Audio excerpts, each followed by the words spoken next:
There are new questions tonight over which direction Egypt might go under its newly elected president.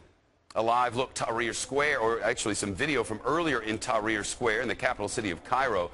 Thousands of people gathering there after officials declared the Muslim Brotherhood candidate the winner of Egypt's first free presidential election in modern history. But officials in the United States and Israel are keeping close watch on the new administration, they tell us, after an Iranian news agency reported the president-elect in Egypt wants to restore diplomatic relations with Tehran.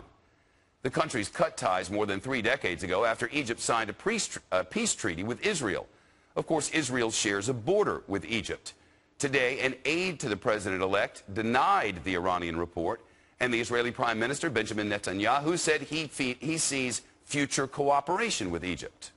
The chief Oxford correspondent, Jonathan Hunt, is with us. How is the United States welcoming this new president? Well, it's something of a dilemma for U.S. officials, Shep, because they want to welcome democracy wherever it flowers, and of course they have to do so even when that democratic process doesn't necessarily bring about the most favorable result from our point of view. So today, on the one hand, you have President Obama calling President Morsi to congratulate him. On the other hand, you have State Department officials in very carefully calibrated language, but clearly ramping up the pressure on the incoming president. Listen.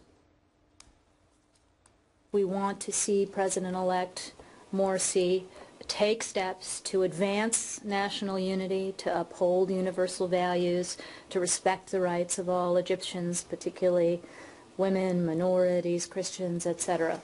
So, there are further steps that he can take as we go forward, and those are the messages that we're sending. The bottom line is that U.S. officials will clearly judge President Morsi not on his words, not on his religious affiliation, but on his actions, Shep. It's really not clear yet how much power this new president is even going to wield. No, it's not. And one thing is clear is that the Egyptian military, which has been in control of the country since Hosni Mubarak, the previous president, was deposed last year, is not going to give up all of its power. They have already dissolved the Muslim Brotherhood-controlled parliament, and they don't appear in any mood to take orders from this new Muslim Brotherhood president. So, at worst, he may end up finding himself simply a puppet president. At best, he may find himself in some sort of awkward power-sharing situation with the Egyptian military. And while they might not ever publicly admit it, that might be exactly what U.S. officials would prefer, Shep. Jonathan Hunt.